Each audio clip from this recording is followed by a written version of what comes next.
오늘 말씀은 사도행전 21장 7절부터 16절까지의 말씀입니다. 신약 성경 224면 정도에 위치해 있습니다.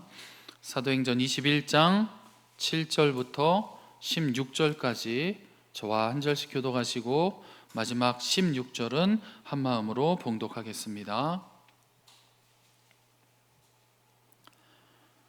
두로를 떠나 항해를 다 마치고 돌레마이에 이르러 형제들에게 안부를 묻고 그들과 함께 하루를 있다가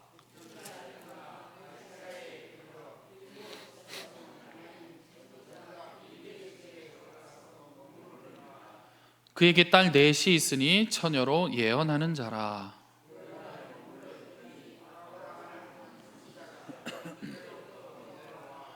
우리에게 와서 바울의 띠를 가져다가 자기 수족을 잡아매고 말하기를 성령이 말씀하시되 예루살렘에서 유대인들이 이같이 이 띠를 임자를 결박하여 이방인의 손에 넘겨주리라 하거늘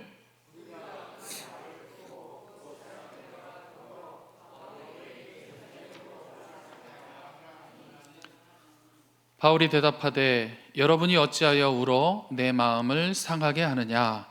나는 주 예수의 이름을 위하여 결박당할 뿐 아니라 예루살렘에서 죽을 것도 각오하였노라 하니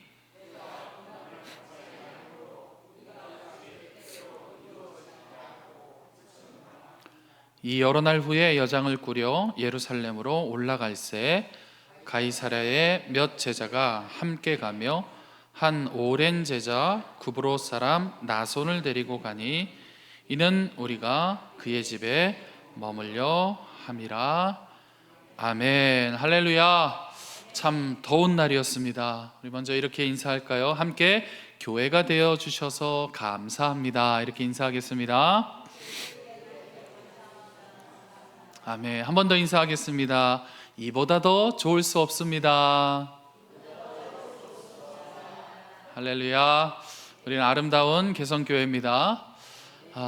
혹시 최근에 나를 좀 힘들게 한 사람이 있었습니까? 또 내 마음을 많이 상하게 한 사람이 있었습니까? 최근이 아니면 작년이나 더 거슬러 올라가도 상관없습니다. 5년 전에 10년 전에 멀게는 한 20년 전에 나를 참 힘들게 하고 나를 어떤 기쁜 상처 가운데에 나는 원하지 않았는데 그렇게 힘들게 했던 사람들이 있습니까? 없으신 분은 한번 다 있으실 줄 압니다. 그러면 지금부터 한 분씩 일어나서 그 사람의 이름이 누군지 큰 목소리로 발표하면 큰일 납니다. 한 가지 더 질문 드립니다. 그분들 다 용서가 좀 되셨습니까? 그 중에 아직 이런 마음이 있을 수 있습니다.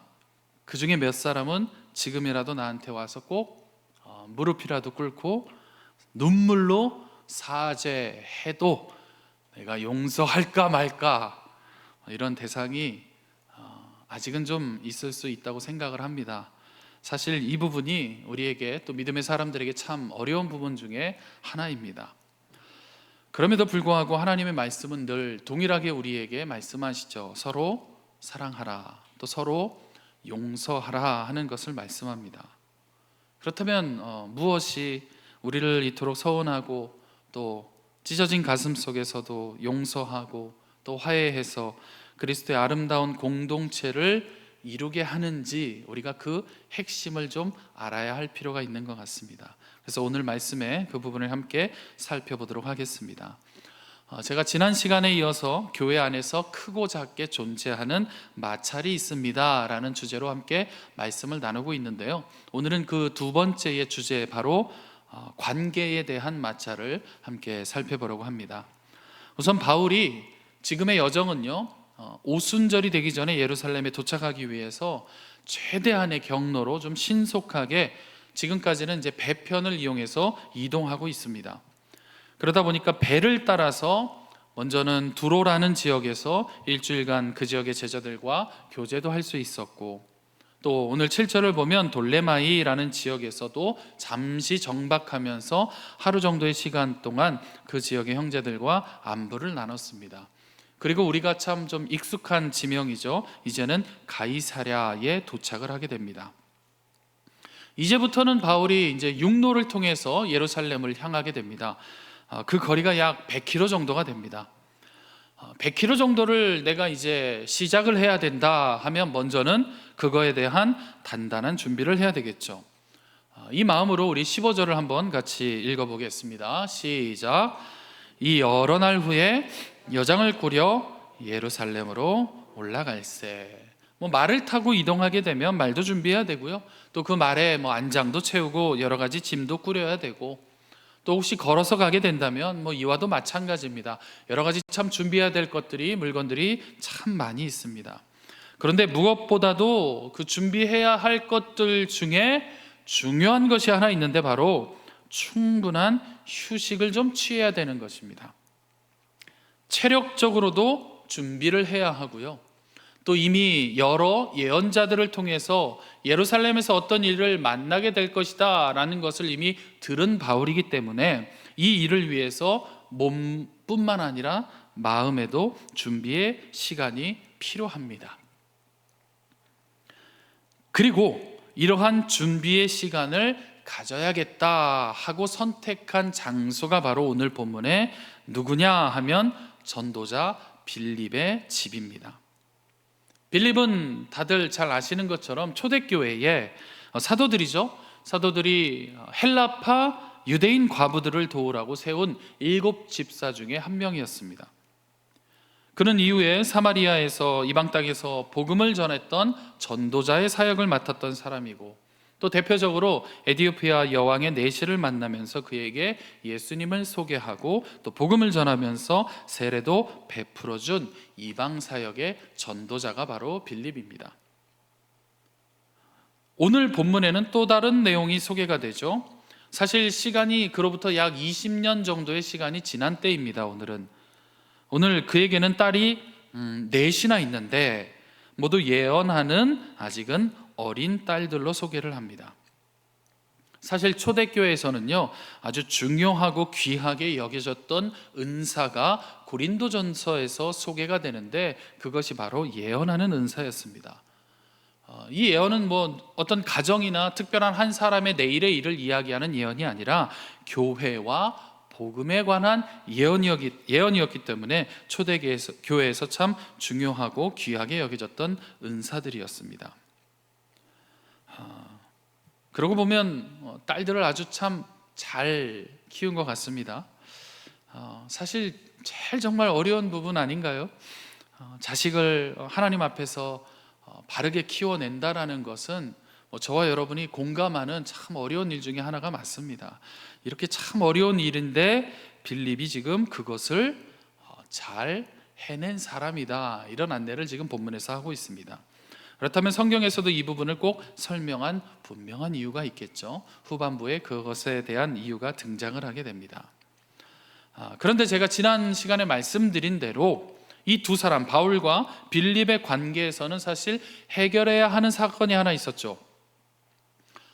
사울로 불릴 때의 바울, 회심하기 전에 바울이 어떤 일을 했습니까? 교회를 박해하고 또 잔멸하려 하고 또 교인들을, 성도들을 감옥에 가두러 열심히 다니던 그 시기에 안타깝게도 빌립과 같이 세워졌던, 또 그에게 친구와도 같던 스데반을 죽인 장본인이 바로 사울로 불렸던 바울이 행한 일이었습니다. 사실은 빌립도 마찬가지로 피해를 본 사람 중에 한 사람입니다. 그가 원치 않았던 더 이상은 예루살렘에 살 수 없게 되었고, 역시나 이방인으로 내몰린 것도 바로 이 사건과 또 그 중심에 바울 때문이었습니다.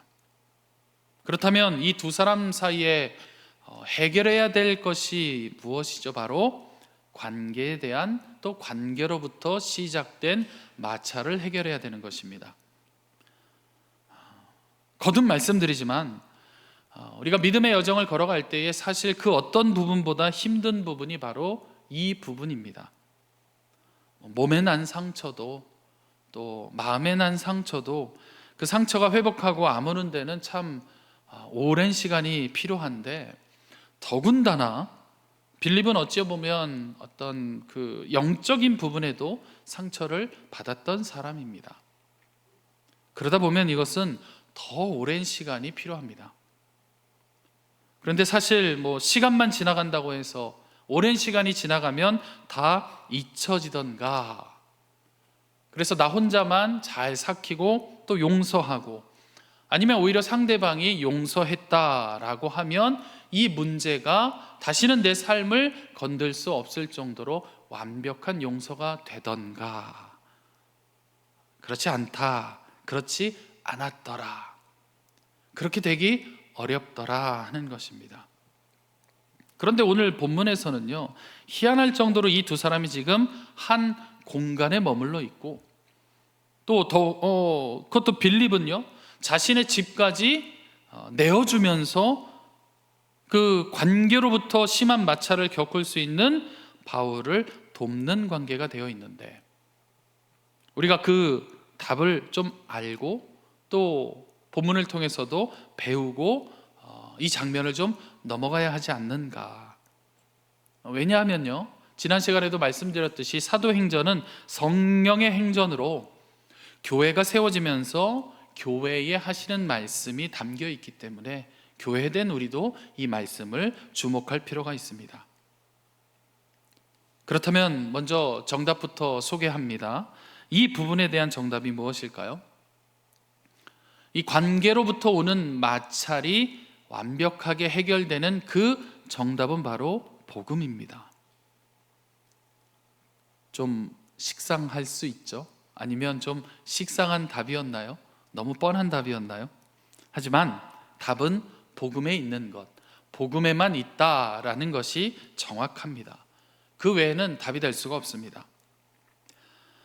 과거에는 복음을 가로막았고 사람들을 결박하고 또 때로는 죽여서까지 교회의 탄생과 어떤 확장을 막으려 애썼던 바울이, 이제는 나는 주 예수께 받은 사명 곧 복음을 전하는 것에는 내 생명이 끝나는 그 죽음을 향해 예루살렘을 향하여 가도록 변화시킨 것이 바로 복음의 능력입니다. 9절에서 11절을 보면요, 예언을 하는 빌립의 딸들과 또 그것을 방문한 아가보라는 선지자가 바울에게 한 번 더 예루살렘에 가지 말라고 예언합니다. 성경이 나에게 보여주셨는데 띠를 가져다가 손과 발을 실질적으로 묶어보고 이렇게 포박당할 것이니 지금 예루살렘으로 가면 바울 당신은 목숨을 보장받을 수가 없습니다. 이러한 만류에도 불구하고 복음으로 변화된 바울은 어떠한 답을 우리에게 하고 있는가? 13절입니다. 우리 앞에 보시면서 같이 한번 읽어볼까요? 바울이 대답하되 어찌하여 울어 내 마음을 상하게 하느냐? 나는 주 예수의 이름을 위하여 결박당할 뿐 아니라 예루살렘에서 죽을 것도 각오하였노라 하니. 아멘. 이것이 복음의 힘, 복음의 능력입니다. 복음 때문에 사람을 죽였던 바울이 복음 때문에 지금은 죽기를 자처하면서 이제는 거꾸로 거슬러 올라가 예루살렘으로 들어갑니다. 복음 때문에 믿음의 사람들을 예루살렘에서 쫓아냈던 바울이 복음 때문에 예루살렘에 죽기를 자처하고 들어가려는 장면입니다. 그러면 지금 빌립이 자신의 집을 내어주는 사람은 과거에 자신의 친구를 죽인 사울입니까? 아니면 복음 앞에 완전한 회심으로 거듭난 다시 태어난 바울입니까? 복음은 이전의 사람을 변화시켜서 완전한 새로운 피조물로 변화시키는 능력이 있습니다. 그래서 한편으로는 이 두 사람이 절대로 마주할 수 없었던 관계였지만 복음의 능력은 그들을 서로 마주보고 또 때로는 같은 곳을 바라보면서 함께 돕고 준비하는 관계로 새롭게 연결하도록 합니다. 그 복음의 결과가 이제 이 둘이 복음 안에 서로 동역하며 동지의 모습으로 서 있게 합니다. 만약에 인간적인 용서와 어떤 인간적인 노력만으로 서로가 한 공동체로 묶이는 관계로 발전할 수 있을까요? 없습니다. 그리스도의 복음이 없으면 사실 저와 여러분 우리도 그 상처를 좀 받아보니까 또 때로는 우리도 모르게 그런 상처를 그 누군가에게 입혀주다 보니까 공동체의 연합은 인간적인 노력만으로는 해결될 수가 단 한 번도 없었습니다. 이것이 저와 여러분들 또 우리 모두가 경험으로 주는 또 경험이 증명해 주는 사실 아닌가요? 그런데 내가 절대로 용서할 수 없고 또 용서 받아서도 안 된다고 생각하고 있던 그 딱딱하게 굳어져 있던 그 마음이 이 복음을 만나고 또 복음을 만난 이후에 또 복음이 증거되어야 하는 이 일 앞에서는 복음을 위해 교회가 형성이 되고 공동체가 연합되는 일 앞에서는 가능해지더라 하는 것이 오늘 본문이 소개하고 있는 내용입니다. 그러면 왜 복음인가? 왜 복음을 만나면 이 모든 딱딱하게 굳어져 있는 것이 다 녹아져 없어질 수 있도록 하는가? 복음의 본질을 알아야 되겠죠. 복음이 무엇일까요? 죄가 없으신 예수님께서 이미 죄로 죽은 나를 다시 살리시고 그래서 어디를 향하도록 하나님이 계신 곳, 하나님의 나라, 천국의 자녀로 다시 살게 하신 것이 복음 아닌가요? 그래서 복음에는 분명한 핵심적인 요소가 존재합니다. 이미 죄로 용서의 기회가 없이 죽은 내가 나와는 전혀 상관없다고 하셔도 될, 그리고 이미 충분한 어떤 기회와 사랑을 제공하셨지만 그럼에도 끝끝내 부정했던 나를 위해서 결국은 스스로 그 저주를 떠안고 받으시고 죽음의 형벌을 대신 받으신 예수 그리스도의 생명으로 사는 것, 이것이 복음의 핵심 요소입니다. 그 복음을 전하는 자가 된 바울, 사울로 불렸던 그 바울, 빌립도 마찬가지죠. 지난날 이 일 때문에 친구가 죽임을 당하고 자신도 예루살렘에서 반강제적으로 쫓겨나서 이방 땅으로 내몰렸지만 그럼에도 빌립을 붙들고 있는 이 복음의 능력이 그 일을 통해서도 나를 전도자로, 또 예수의 영이 나를 통해서 사망에서 생명으로 건지시는 그 모든 일들을 이루는 것을 보고 목격하고 실제로 전도자에 서 있는 그 빌립이 이제는 그 복음으로 사는 인생이 되어서, 이전에는 각자의 따로의 그런 어떤 역사의 현장에 있었지만 지금 오늘은 성령으로 함께 복음의 일에 참여가 되고 또 위로와 또 예루살렘으로 향하는 그 준비의 과정에 있는 서로를 용서하고 또 받아들이고 또 기꺼이 신세를 지면서 공생할 수 있도록 이끌고 계십니다. 그들이 그럴 수 있었던 이유가 바로 이 복음의 본질이 그들을 붙들고 있었기 때문입니다. 사실은 제가 일부러 수동적인 표현을 지금 하고 있습니다. 우리가 복음을 붙잡는 것이 아니라 복음이 우리를 붙들고 계십니다. 이번 주부터 이제 새벽에 우리가 고린도전서 말씀을 함께 살펴보고 있습니다. 우리의 신앙도 또 세상의 문화와 충돌할 때에 우리는 어떻게 하는가, 교회는 어떻게 해야 하는가, 또 교회 안에 내분이 일어나고 어떤 윤리적인 충돌이 일어나고 혼돈에 빠지기 시작할 때에 우리는 어떻게 대처를 해야 하는가, 고린도 교회는 왜 그렇게 되었는가, 이것을 이제 살펴보기 시작을 합니다. 그 이유는 그 고린도 교회도 십자가의 사랑을 잊어버렸기 때문이고, 또 그 사랑을 모르고 있기 때문이고, 또 십자가보다는 인간적인 지혜와 어떠한 능력을 그보다 더 앞서게 여겼기 때문이라고 성경은 기록하고 있습니다. 마치 이런 것이죠. 나는 아직 용서가 안 됐는데 상대는 너무 멀쩡한 겁니다. 나는 너무 힘든데 상대방은 그렇지 않은 겁니다. 그런데도 그런 나에게 이런 말도 할 때가 있습니다. 우리가 같이 주의 일을 하는데 예전 일들은 그냥 다 잊읍시다. 그것이 우리 성도, 어떤 좀 성숙한 성도의 모습 아닌가요? 막상 그런 말을 들었을 때 기분이 어떠셨나요? 그 말로 그렇지, 맞아, 동의가 되시던가요? 사실은 이런 뜻 아닌가요? 그냥 좀 덮읍시다. 너무 오래된 일 아닙니까? 그냥 덮어두고 참아도 되지 않습니까? 그 얘기를 자꾸 이렇게 꺼내봤자 사실은 당신만 성숙하지 못한 사람으로 취급당하게 될 텐데 이제 좀 그만합시다. 뭐 이런 뜻 아닌가요?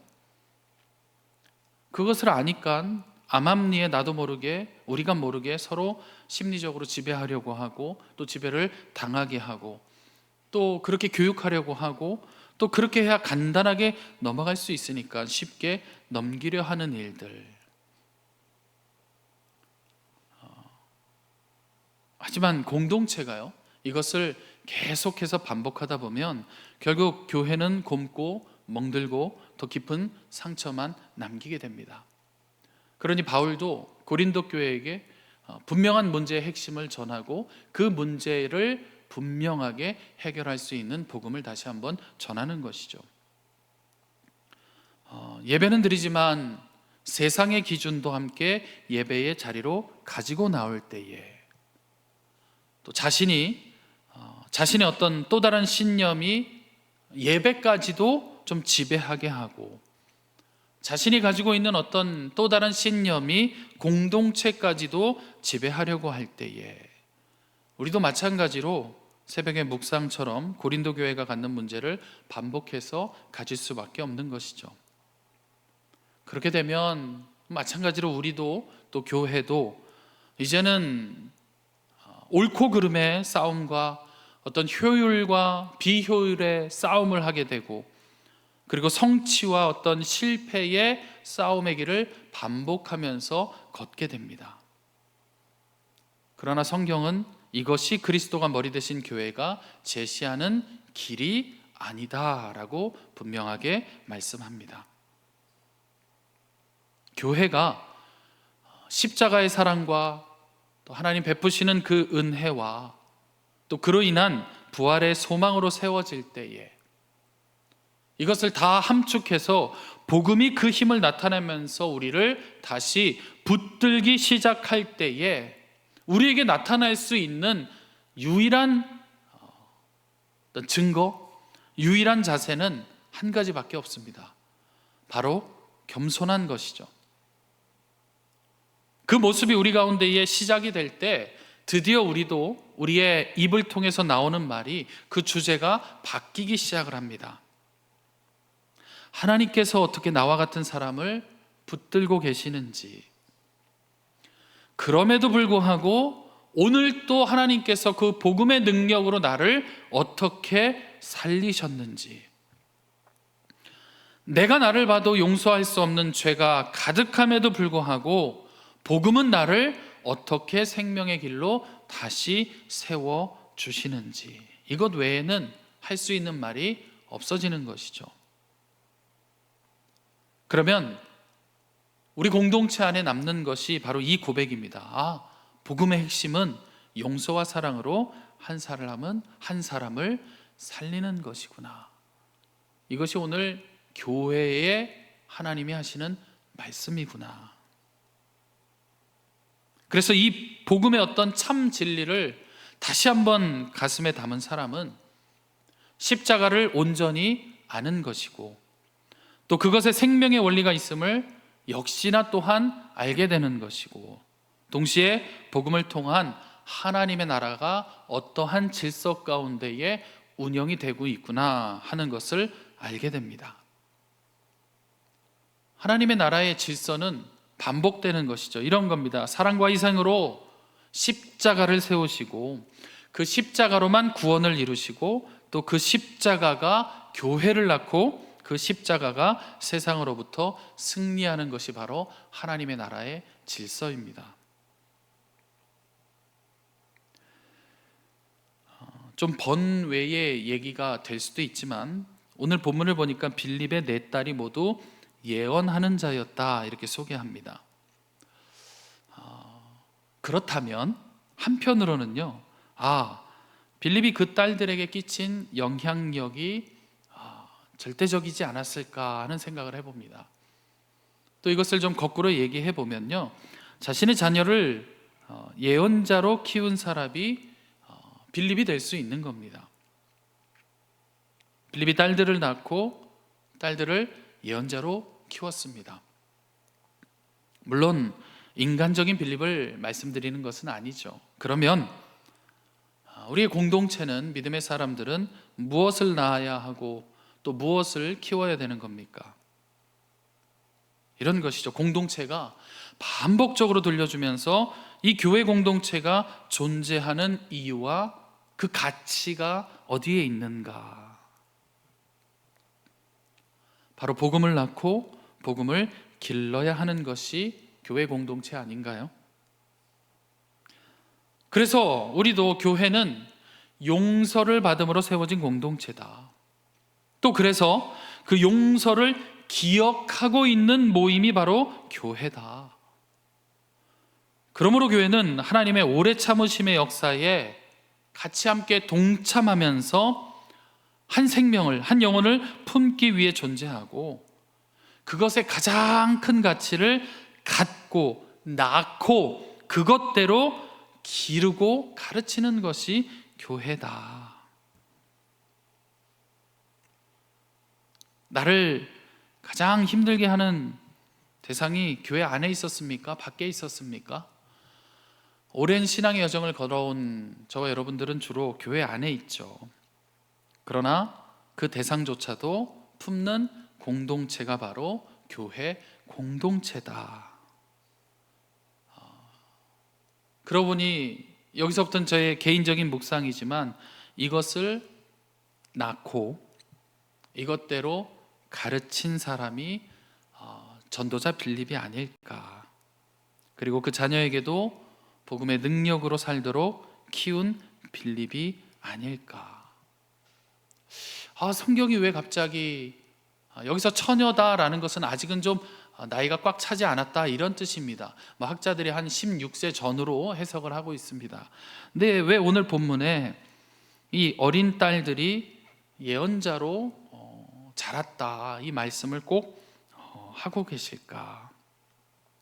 혹시 바울이 예루살렘을 향하는 이때의 이 말씀을 포함해서 기록한 이유가 바로 오늘의 이때를 위함으로 바울의 인생이 어떻게 복음에 붙들려서 살아왔는지, 어떻게 그 딸들을 훈련시켰는지, 그래서 결국 이때를 위함을 나타내기 위함 아닐까 하는 묵상을 해봤습니다. 왜냐하면요, 오늘 이 순간이 사실 교회의 역사상 가장 중요하다고 할 수 있는 대목이 됩니다. 바울이 예루살렘에 입성을 준비하는 순간이거든요. 마치 예수님께서 예루살렘을 향했던 그 때를 그대로 복사해서 붙여 넣은 것과 같이 바울이 그 생명을 향해 걷는 걸음을 시작하는 순간입니다. 이 순간에 생길 수 있는 마찰, 그 마찰이 지금 빌립을 건드릴 수가 없습니다. 그 딸들이 아직 어린 나이지만 예언자로 살아왔더라. 그러기 위해 제가 묵상하고 묵상해 보니 복음에 붙들린 바울이 복음으로 자녀들을 잉태하고 그들 역시 복음에 붙들린 자로 살아갈 수 있도록, 그렇지 않았다면 오늘의 이 만남이 과연 이루어졌을까? 그가 나에게 지은 죄보다, 그 어떤 사람이 나에게 행했던 그 죄보다 내가 하나님 앞에서 지은 죄가 훨씬 큰 것을 깨닫게 되고, 하나님이 용서한 사람을 과연 내가 정죄할 수 있는가? 그럴 수 없다라는 그 사실을 고백하게 되고, 그래서 그것으로 낳고 기르는 것이 이제는 빌립과 바울의 만남뿐만 아니라 복음으로 세워진 교회의 사명이 되는 것입니다. 만약에요, 교회가 이러한 상처만을 기억한다면 어떻게 될까요? 공동체는 모든 일에 예민해지고 또 모든 일을 의심하게 되고 하나하나 분석해서 해석하려고 하고, 그러다 보면 결국에는 어느 결론에 이르는가? 정죄하려 하고 싶어질 것입니다. 또 이 일이 반복되다 보면 그 어떤 일 앞에서 실패할 것에 대한 두려움, 사람에 대한 어떤 평가에 대한 두려움으로 잔뜩 움츠려 있게만 될 것입니다. 그래서 오늘 본문 앞에서 우리가 이 말씀 앞에 다시 한번 꼭 깊게 묵상하고 넘어가야 할 부분은, 오늘 저와 여러분은 무엇을 반복하고 있는가? 또 우리 아름다운 개성교회는 무엇에 묶여 있는가? 상처에 묶여 있는가? 아니면 은혜로 붙드시는 그 복음의 핵심적인 요소에 묶여 있는가? 또 우리가 입을 통해서 내뱉는 이야기들은 사람을 정죄하도록 만들고 있는가? 아니면 그들을 그리스도께로 인도하고 있는가? 여러분, 이제 바울의 어떻게 보면 마지막 여정입니다. 이후에도 물론 몇 가지 여정이 있지만 그가 예루살렘으로 향하는 이 순간에 이러한 만남들이 모두 다 과연 우연이라고 말할 수 있을까요? 그 길의 마지막에 빌립을 만나게 하신 일, 또 그의 딸들을 예언자로, 또 때마침 아가보라 하는 예언자가 바울의 입성을 말리는 이 모든 일이 그저 우연의 일치라고 우리가 말할 수 있을까요? 절대 그럴 수 없습니다. 하나님을 믿는 우리 믿음의 사람의 고백은 하나님의 일에는 우연은 있을 수 없다라는 것입니다. 그렇다면 빌립을 다시 바울이 만나게 하신 것, 또 바울이 다시 빌립을 만나게 하신 것도 하나님의 일하심입니다. 그래서 하나님은 바울을 용서할 수 없는 빌립의 집에 바울을 보내지 않았습니다. 하나님은 이방 선교의 경험이 있는 위로자와 동역자가 될 수 있는 빌립의 집에 바울을 보내셨습니다. 이것을 가능하게 한 그 용서가 기반된 십자가의 사랑이 빌립으로 하여금 바울을, 바울로 하여금 빌립을, 이 둘이 생길 수 있는 어떻게 보면 걷잡을 수 없는 그 상처와 또 마찰로부터 이 용서의 복음이 그들을 붙들고 있다라는 사실을 믿으시기 바랍니다. 그렇다면 우리도 그 시절에 우리가 어떤 관계의 어려움을 겪었던 일들과 또 사실은 지금도 계속되고 있는 이 관계의 어려움, 이 또한 우리가 우연이라고 말할 수 없는 것이 우리의 신앙의 고백이 되어야 합니다. 같은 하나님께서 이 어려움을 통해서 분명하게 우리도, 또 저와 여러분도 다시 세워야 할 그 무엇인가에 대한 계획이 있다라는 사실을 우리가 이제는 한 걸음 문제 위에서 그 문제를 내려다봐야 합니다. 빌립도 그렇고 바울도 그렇고 또 우리도 사실은 우리의 힘으로 오늘을 살아가는 사람들이 아닙니다. 우리는 오직 하나님의 그 은혜의 부르심을 받은 사람이고, 그리스도의 용서의 그 십자가를 받은 사람이고, 또 성령의 능력으로 매일매일 새롭게 빚어가시는 그 복음에 붙들린 사람들입니다. 그래서 바로 지금이 이 믿음에 대한 고백이 우리 가운데 필요한 때입니다. 마음이 어려운 때일수록, 또 사방의 어떤 환경이 모두 좀 막혀있는 듯한 때일수록 이 세 가지의 믿음의 고백이었습니다. 다시 한번 하나님의 은혜의 부르심과 또 또 예수 그리스도의 그 십자가의 용서의 사랑과 또 성령께서 빚어가시는 이 믿음의 세 가지의 고백이 더 뚜렷해질 수 있도록 우리가 말씀 앞으로 또 묵상의 시간으로 기도의 자리로 나아가시는 저와 여러분이 되시기를 소망합니다. 말씀을 마치겠습니다. 이 고백이 넘치는 교회는요, 복음이 능력이 되고 또 복음이 사랑이 되고 복음이 용서가 될 것을 믿음으로 고백하시는 저와 여러분, 하나님과 이 땅의 모든 사람들이 고백하는 아름다운 개성교회가 되시기를 주님의 이름으로 축복합니다.